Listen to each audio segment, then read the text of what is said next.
Welcome, everyone. We are so delighted to have all of you join us today for this bonus episode in our webinar series on unpacking the key concepts from SBTi's revised corporate net zero standard. And if you missed the earlier explainers, fear not, all these recordings are available on South Pole's website. But before we kick off, a few housekeeping rules. You will see that you're all in mute mode during the duration of the session. Please do not let that hinder you from putting any questions in the Q&A box. We will make sure to address audience questions in the sessions, and we'll also do our best to follow up with any others in writing. This session is also recorded, and the recording will be shared with everyone who has registered. With that, let me move on to the menu for today. So today's session is a 45-minute conversation free of technical detail, designed to offer you strategic insights and reflections at a very pivotal moment for corporate climate strategies. You will be hearing about SBTi's vision and rationale behind the new draft standard, actions you can take now, even before the final standard is released, and of course, expert views on key challenges companies are facing today. We will be starting with an opening and vision setting from David Kennedy, SBTi CEO. This will be followed by a conversation between David and Daniel Klier, South Pole CEO, reflecting on the key aspects of the draft guidance. And after this, we'll move on to audience Q&A, drawing from questions many of you have submitted in advance. Thank you so much for that. I would also love to introduce our two star panelists today, David Kennedy and Daniel Klier. David has recently taken on the reins of CEO of SBTi and comes with over 3 decades of experience in sustainability, including as a partner at EY, and has also held senior UK government roles. David was the founding chief executive of the UK Committee on Climate Change and has been recognized for his contributions to climate action. Daniel is South Pole CEO and former global head of sustainable finance at HSBC, where he led the bank's net zero strategy and a 1 trillion climate finance goal. Previously, he was also partner at McKinsey, where he supported companies to enhance their organizational performance and growth. In short, you'll be hearing from 2 renowned sustainability leaders. And with this, I am delighted to hand over to David. David, the floor is yours. Thank you very much, Nadia. Good morning, everybody, if you are here in Europe like me, so I'm in London, and good evening if you are in the East, so Asia.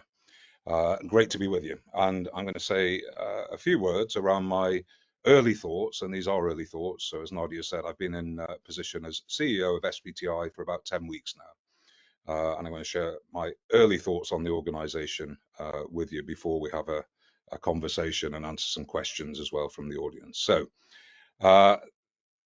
my experience in the first few weeks has been incredibly positive. So I joined SBTi. I knew all about the mission. I knew all about the impact that SBTi has had and could have. That was the attraction of joining for me. It was always referred to as the gold standard in my work at EY as a partner leading on net zero strategy and transition planning. What I found in the first few weeks, internally, we've got great people. Not surprisingly, they're committed, they're passionate, but they're also very professional. We've got good expert capability and strong team working, and we've got an organization that was set up as an independent legal entity only last year, but is quite far along the journey of becoming a well-functioning organization. Externally, I have spoken to many businesses across sectors, across geographies, and I get a consistent message. And that message is we need SBTi. We want to work with SBTi and for it to succeed, but SBTi needs to change. So that's what I am hearing. That's my experience from the organization. I think a useful starting point is the business case for climate change and a question, does that remain strong? And again, the businesses I speak to across sectors, whether that is infrastructure, aviation, shipping, banking, retail, advanced manufacturing, consumer goods, the whole range of sectors, even in the States, more so in Europe and even more so in Asia, the business case remains strong.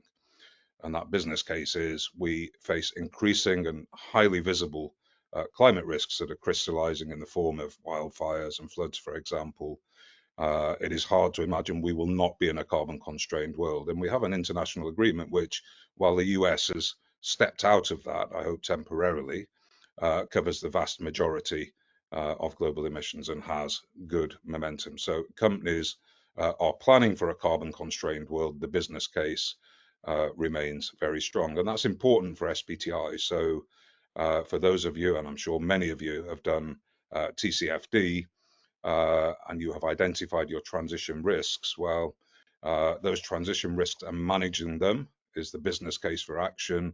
SBTi is a huge step forward, and working with us is a huge step forward in managing that transition risk and transforming your businesses so they remain competitive, not just now, but in the future, in a world that will be very different in 5, 10, and 15 years time. So the business case is strong.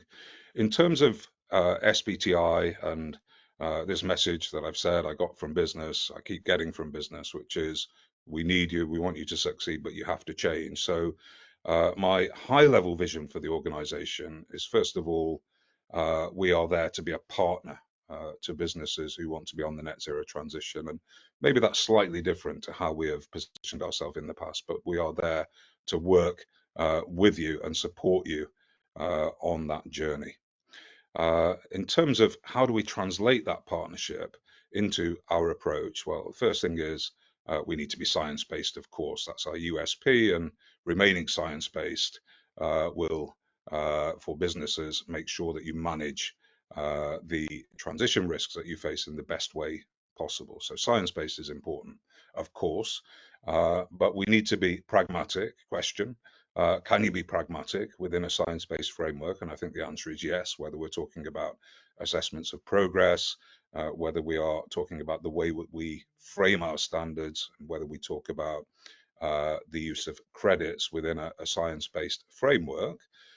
So we do need to be pragmatic, and we need to be increasingly focused on action and implementation. So moving on from those high-level CO2 pathways and translating those through economics and through lenses of technology and commercial objectives into sets of actions which companies can commit to, and then they can deliver, and we can be present along that journey.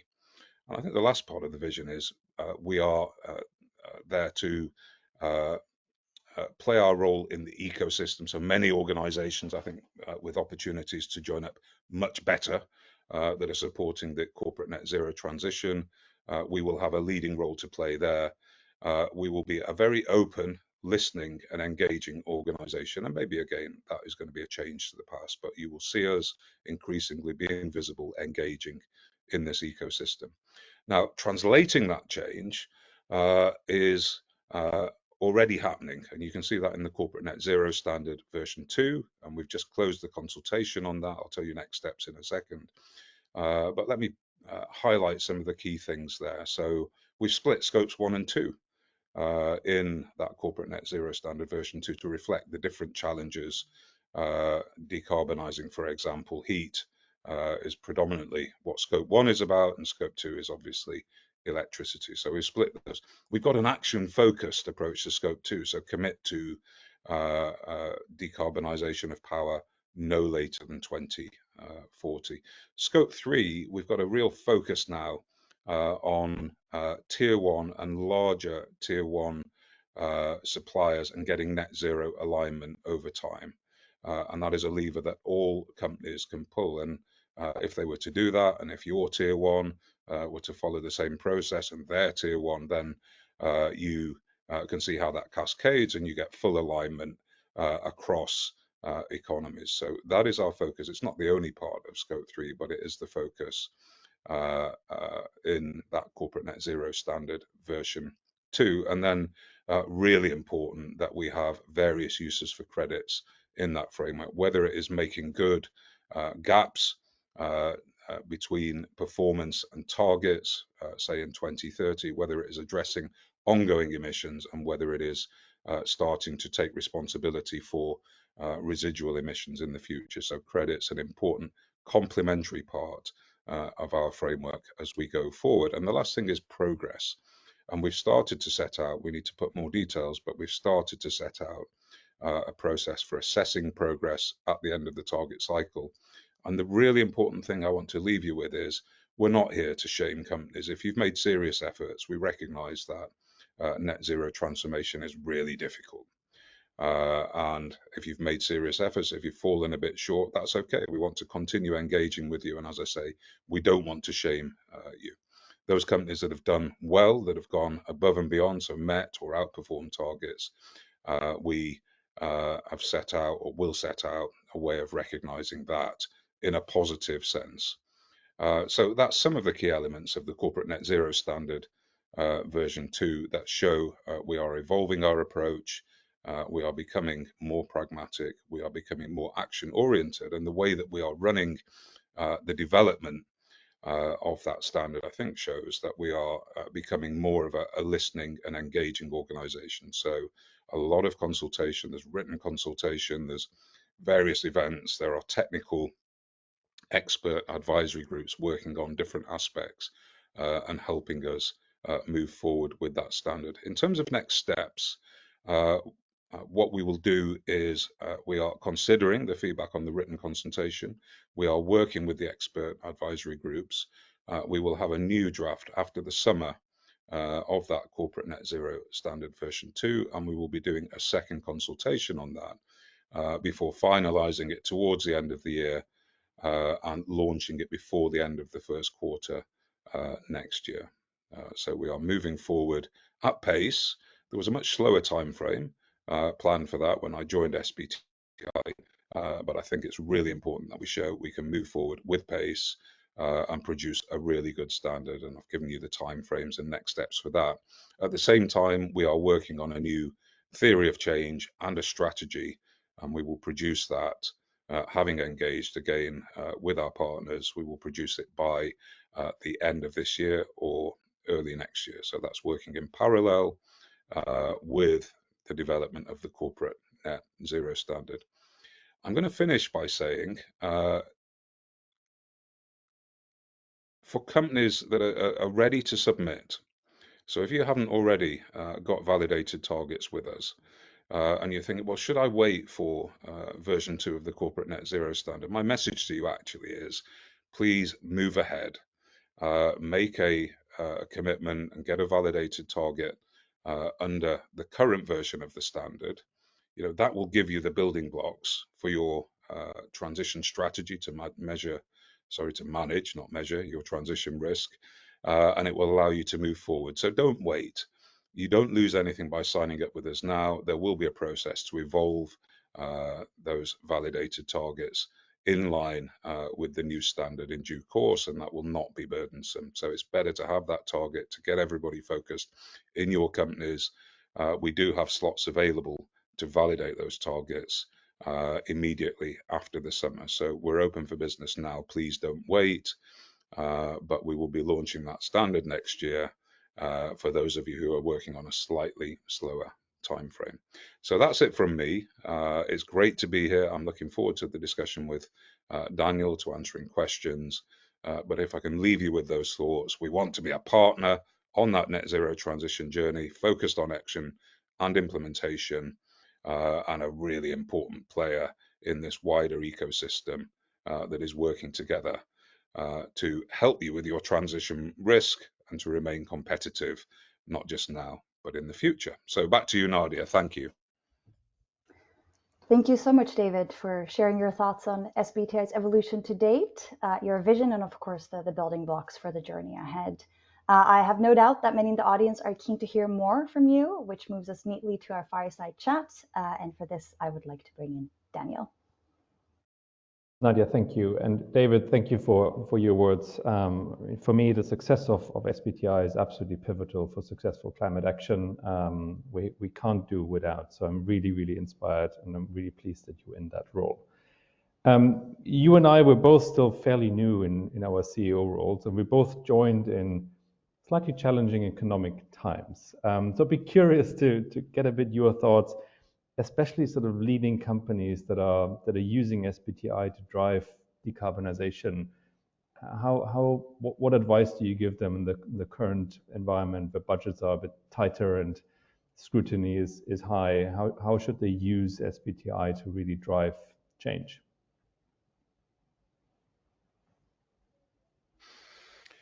So my advice would be for those companies who haven't yet got a validated SBTi target, use the process of submitting for validation to build a coalition of the willing within your company. So this is not something that can just come from the CSO, for example. It needs to be a combination of the CSO, operations, procurement, and supply chains, and it needs the highest level of support in the company. So that's the first thing I would say. I think the second is in setting your ambition, be thinking through, well, how will we meet that ambition? So you've got a sense of what you are signing up to. And you're signing up to low carbon electricity, for example, energy efficiency improvement, supply chain alignment in the first instance, but that should be clear to everybody. I think once you've signed up with SBTi, what you've got is a frame for action. And that frame for action sets the ambition and increasingly actually will explicitly show you what are the appropriate areas of focus and actions. But yeah, at the end of the day, any carbon footprint is largely heat and electricity in terms of scope 1 and 2, maybe a bit of transport, maybe some process emissions, and then it's your scope 3. But scope 3 again is heat, transport, etc. So once you've set your targets, those are the areas of focus. I think the immediate focus, and this makes sense even in a challenging economic environment, is energy efficiency improvement, which saves you money, and entering contracts, if you're in a liberalized electricity market, for power purchase agreements related to renewables. And those are competitive, and you can get hedges against the price volatility that you would otherwise face in the electricity market. So those are areas of focus. I would say, again, keep that coalition of the willing. It needs to involve everybody. It needs regular checking in with senior people in the company. And you can translate your commitments through transition planning. So transition planning, increasingly important. I was building a transition planning business at EY in my last job, and I know many companies are now focused on that. And you can see actually SBTi as the bridge between TCFD and transition risk and transition planning. Once you've got your plan, then you've got a direction of travel. You can turn that into detailed plans. You can get your finance, and you can start to make that transformation and prepare yourself to be competitive in that changing world. Back to you, Daniel. Very clear, David. Thank you. You told us a lot about the new standard that is coming out and all the work that you're going through, which is obviously a huge process for an organization that is itself going through a huge amount of change.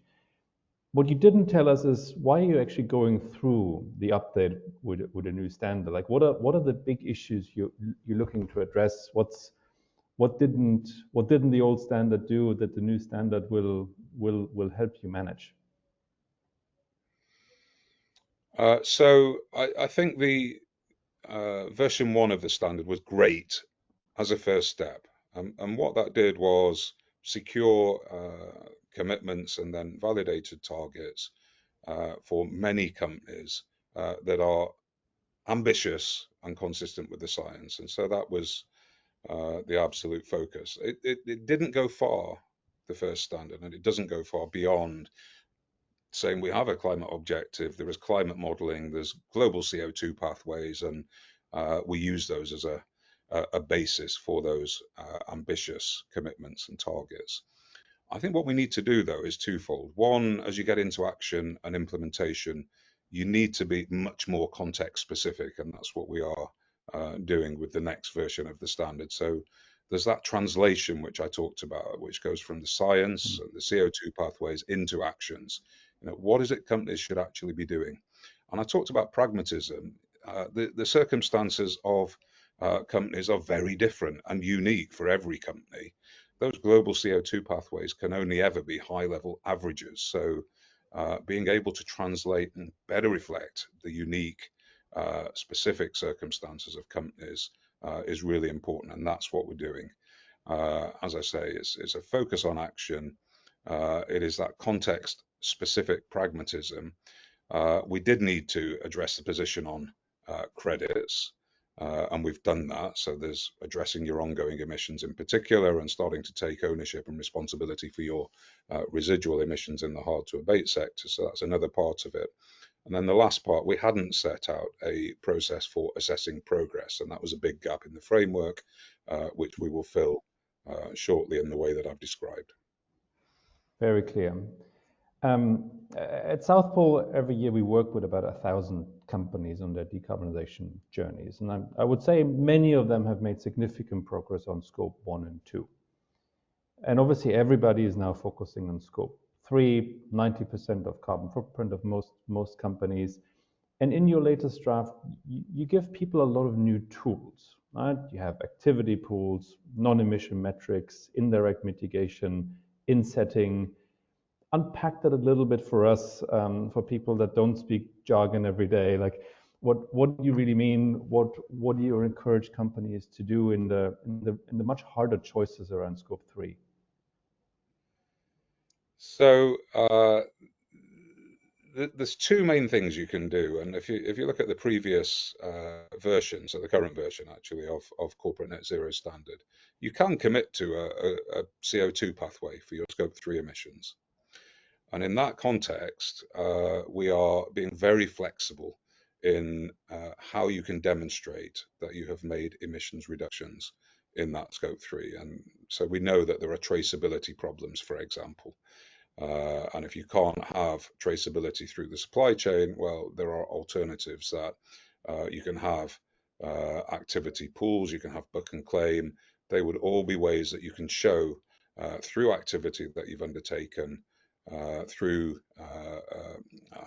investments that you have made, that you are driving progress in a way that is consistent with that CO2 emissions reduction that you've committed to. And that works for a number of companies who like to have a pathway and a set of targets and to drive emissions reductions. I think the alternative, which I've talked about a little bit in my opening remarks, is the main lever you can pull for most companies is that you can make sure over time that your big tier 1 suppliers are net zero aligned. And that's a great thing to do. So that becomes an alternative in the new version of the standard. If everybody did that, we would have a fully aligned supply chain, and it becomes the responsibility of each player within that supply chain to drive its own emissions down. And I think the idea there is, for the biggest companies, you can maybe reach deep into your supply chain, but for many companies, you have relationships with tier 1, and you have limited influence beyond tier 1. So that's why we've put that alternative in there. It's a complex area and there's more thinking to do, but those are the two basic routes. And within that first one that I described, so set your CO2 pathway.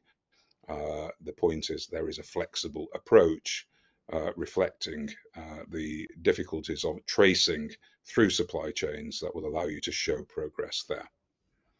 Very clear. Thank you, David. And maybe let's zoom out a little bit. We all operate in a stakeholder world that is quite complex at the moment. Obviously, one big element for SBTi to be successful is to be trusted, to be seen as an important piece you mentioned between TCFD and ISSB and climate risk and the way people need to think about transition and physical risk at the end of the chain. How do you think about positioning SBTi in that stakeholder map? How do we rebuild trust with regulators, investors? What's your thinking for your, let's say, year ahead on this topic? So I've said a big focus for me will be in building and strengthening partnerships. And what I've seen, and it's not just in the 10 weeks that I've been at SBTi, but in the last few years as I have worked in this space. So there are lots of actors, but they are not fully joined up. So it's a bit of an atomized system. And I think we've got a really important role convening, building relationships and ensuring that we have a coherent approach. Now, what we don't want is, on the one hand, you've got CSRD, for example. On the other, you've got TCFD, you've got ISSB, pulling you in different directions. But I think that's not the case. ISO is something a lot of people talk to me about, but that can all be joined up into a really coherent approach. And I've said that we are the bridge between TCFD and actually acting on that climate risk and managing it. CSRD talks about in the SRS 1, it talks about having a 1.5 degree aligned net zero transition plan. It doesn't frame what that plan should be, so we have a complementary role there. We're working very closely with ISO, for example, on making sure that we have complementary approaches there. And I would see ISO potentially as an entry level, particularly for supply chains of a lot of the corporates that are already working with us. So I can see this all coming together. There is some work to do, but it's really important. The worst thing would be if we're having multiple inconsistent requests to companies who have to work on different bases. I should say, by the way, as well, we work very closely with the Greenhouse Gas Protocol. We work very closely with the accounting bodies. We work very closely with CDP in order to make sure we have a consistency of approach there. How do we build trust? I think we need to show companies that we understand the realities that they are working within while remaining science-based. And we've got to find that sweet spot of translating the science through to the commercial context. And there is a win-win of what companies can and should do in a carbon constrained world that is consistent with the science and that will also be consistent with the commercial objectives. So that is a second thing. A third thing is, I think we need to be open and transparent around dependencies, and question how can we best do that. But anyone doing transition planning, you will intend to move forward along a certain path, but there will be dependencies, so things that have to happen, whether that's technology, finance, supply chain, or policy. And there's a really important role for policy, and quite how we reflect that in our framework is something I am just thinking through with our team. But it's an important issue, and I think we may be able to help at that interface, not just of business acting, but business working in partnerships with government who provide regulatory frameworks and incentives as well. And I think that is super important. I mean, today on the call, you have 700, 800 business leaders from around the world. The biggest challenge that we normally hear from them is not doing a transition plan, not setting an SBTi target. It's doing it 10 times with slightly different acronyms. So I think what you just mentioned on pulling it together with emerging regulation, with other important voluntary standards in this space, to build that consistent viewpoint, I think is absolutely essential to drive action in the next 5 and 10 years. You mentioned already a little bit in your introductory remarks what you encourage companies to do in 2025, especially when they think about setting new targets. But maybe a bit more broadly, you have several thousand SBTi signees, companies that are using the standard very, very actively. We are in a very tumultuous time. There's a lot of discussion. Is net zero still achievable? If you're the Chief Sustainability Officer, the CFO of a company who's on this call, who thinks about the next 6 to 12 months, what's your advice? So I didn't give numbers actually, Daniel, and I should do. So it's 10,000 companies that we work with. We've got a lot of representatives from Asia today. We've got about 4,000 companies in Asia. The big markets at the moment, and I want to grow these, are Japan, China, and India. So 10,000 companies. We are growing. We continue to grow this year as well. So when the politics has changed in the US, for example, this will still be a record year in terms of companies submitting targets for validation to SBTi. So the numbers are really important there. I think that says the business case remains strong in the eyes of business, because that is the proof. Companies can tell me that the business case remains strong, but they continue to submit targets for validation, as I say, in record numbers. So we are 30% up on last year. Last year we were 100% up on the previous year. So demand is very strong. The business case is very strong, as is evident in those submissions of validation. We're still getting hundreds this year of commitments as well to net zero. Now, does net zero remain possible? Yes. Let's dissect it. Net zero is about energy efficiency improvement. Of course, that's possible and sensible, and any company should do it because it is good for the bottom line. Is it possible to move to low carbon power? Yes, and companies are making huge progress doing that. And I've said renewables at the moment, power purchase agreements are very competitive in the market. So that's just a good and sensible thing you can do for your business right now, and that should be the focus. I think the next thing to turn to will be decarbonisation of heat. And whether that's space heat or whether it is process heat, for most companies, that will be through electrification. There are bioenergy opportunities as well in niches, but mainly that is electrification. I think that's something over the next 6 to 12 months you should be planning for. And the period for widespread electrification of heat is the 2030s, so 2030 onwards. If you've got a van fleet, again, it's increasingly competitive to move to electric vans. A lot of companies are doing that right now. You know, there are some things that you will be engaging with as companies in government programs, in peer group programs as well for hydrogen, for energy intensive industries, battery HGVs, those kinds of things. You know, they are not to act on at scale at the moment. They are more expensive. They need more innovation. But that focus at the moment on get your plan and have in that plan a focus on energy efficiency improvement, low carbon electricity, preparing for heat decarbonisation, getting your scope 3 aligned, really understanding your scope 3 footprint as well is something that's quite useful in terms of its components, not goods and services and different categories, but getting that goods and services broken down into heat, electricity, transport, steel, plastic, whatever, is a great thing that you can be doing right now. So you can be preparing, you can be acting. Again, you can be setting yourself up. And if I was a CSO, I wouldn't say this is about doing the right thing. Companies are full of people who want to do the right thing, and that's great, but that is not going to win the argument in any company with a CFO, with a C-suite. I would make the argument this is about transition risk. If you don't act, if you don't prepare, you are very exposed, and you need to manage that. This is just sensible, medium-term economic and commercial strategy. David, thank you. I want to leave some space and some time for a number of audience questions that we received. So I'll wrap us up with this section and then bring back Nadia. What I hear from you is very encouraging because I hear three different things.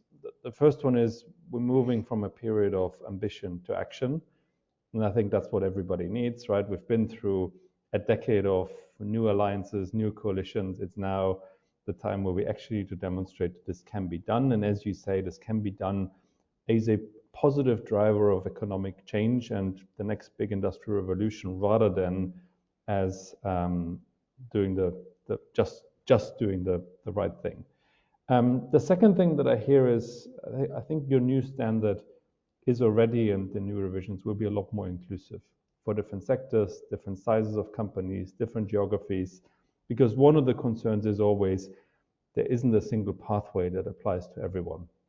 And I think being more inclusive and also being respectful for challenges is very, very important. And the third thing that I hear, which I think is also greatly appreciated, is you give people more tools. I think we all realize that this is a world where we need to use every tool in the toolbox. We can't have a philosophical debate whether one thing is better than the other. We are so far along the journey that every tool is important, but the core obviously has to be an ambitious decarbonization pathway. So really, really excited to hear, and also really excited to see how the standard will evolve. At South Pole... It's a brilliant summary, Daniel. I'm going to go back and write that down in a minute.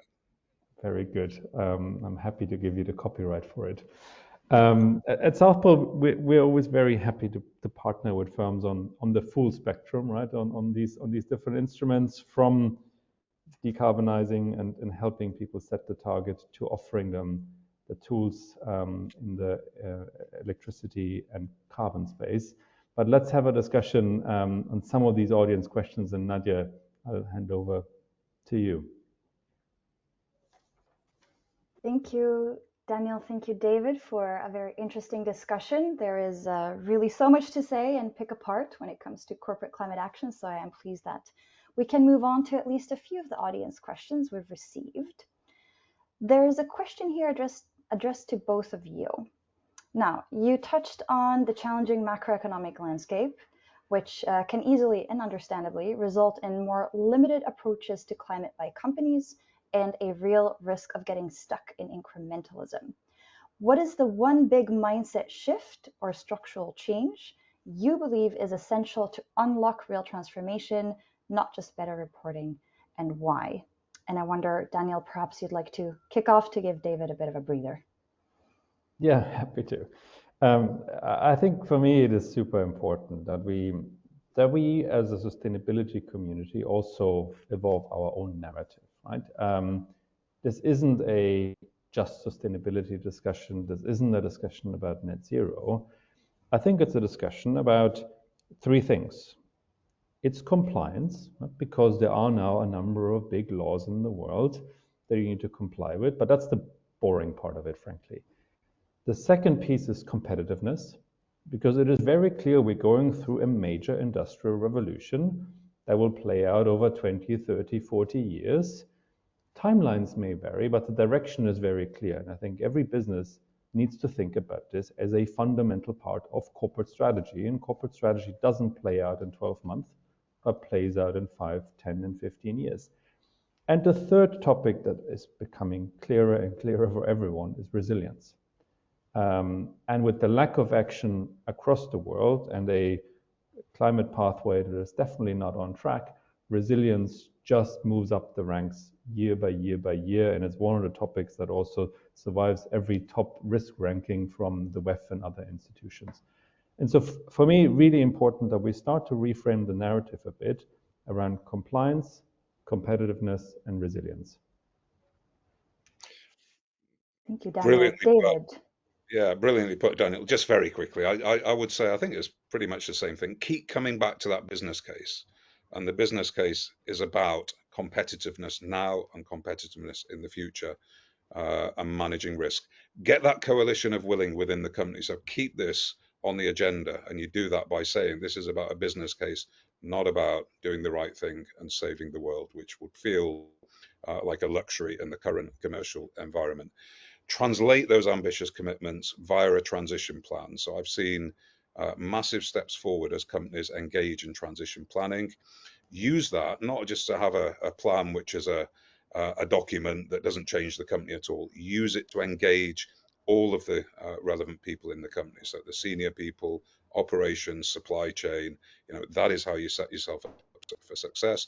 And any plan should be prioritized. So it's the things that you do now that are feasible and cost effective, that might save you money, that will cost you money, but only very limited amounts. And then it's preparing for the future and knowing what you will do about those more difficult things that are more expensive, that require some technology innovation, but not acting on those now. So that's my summary. Thank you both. To continue, David, this one is addressed to you. Obviously, we recognized earlier that different sectors are perhaps on a slightly different trajectory in their journey with different solutions available to them. The question here for you is, how is SBTi supporting companies in sectors with harder to abate emissions? Are there plans to develop individual guidance, for example, for oil and gas? Short answer is, Nadia, is a good question. Absolutely. So specific sectors have their own challenges, and we need to reflect those. And not all sectors should be moving at the same pace. They should be moving at a pace that reflects the opportunities for decarbonisation that they have. We already have an aviation pathway that is interoperable with our corporate net zero standard. We have a shipping pathway. We need to complete the suite, and there's quite a few of them. We need to complete the suite, working with partners. So Mission Possible Partnership, for example, IEA, to name a couple, to complete that suite of pathways. and that is something we'll focus on. Oil and gas in particular, we do need an oil and gas pathway. I've put it on pause so that we can produce the corporate net zero standard pathway first. That will take all of our bandwidth this year, but we will return to that in due course, and it will be an important pathway within that broader set that we are developing. Thank you, David. No break for you. There is another question here. Obviously, we talked about, and you mentioned the need to make sure that we're moving at pace and taking action. The other question here from the audience is, in 5 or 10 years, what would success look like for this new standard? Not just in terms of adoption rates, but in terms of measurable impact. Okay, so I'd answer that. I'd answer that. You know, let's look to the end of the 2030s, which defines the path through the 2030s, and that is the key decade now. So companies need to make good on commitments to 2030, but 2030s is all to play for. By the end of the 2030s, we should have decarbonized power across the world. So renewables, maybe some nuclear, maybe some carbon capture and storage. We should have made very good progress in decarbonizing and electrifying space heat and low to medium temperature process heat. Even the emissions intense sectors, we should start in the second half of the 2030s to see very significant progress there. So steel produced with hydrogen or carbon capture and storage, for example. In the transport space, we should have decarbonized electric van fleets. We should have made very good progress with electric cars, and we should be, by the second half of the 2030s, making very good progress with the battery HGVs. Flag emissions are really important, so that's forestry, land use, and agriculture. Now, we should have very significant changes in farming practice by the mid-2030s. We should have gone away from procurement of commodities that involves deforestation. That should be a thing of the past, and we should be embracing at that point hydrogen based ammonium nitrate. So that's a few things. So I would define success for the standard in respect of those pathways and those broader objectives.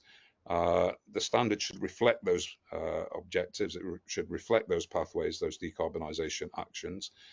Many companies will adopt the new standard. I said we've got 10,000 working with us. I'd like that in the next 5 years to be 20,000 or more. Big growth in Asia, big growth in our European supply chain related business as well.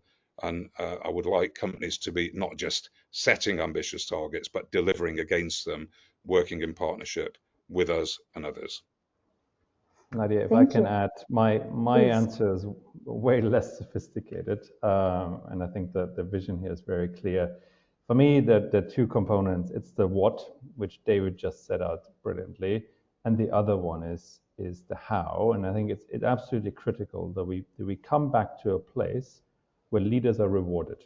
Right? At the moment, we're in a moment where leaders are no longer seen as people that are actually driving change, pushing boundaries. It's the opposite. And I think we need to come back to a place where companies that go above and beyond what is expected from them are seen as the darlings of the investor world, are seen as the best employers in the world.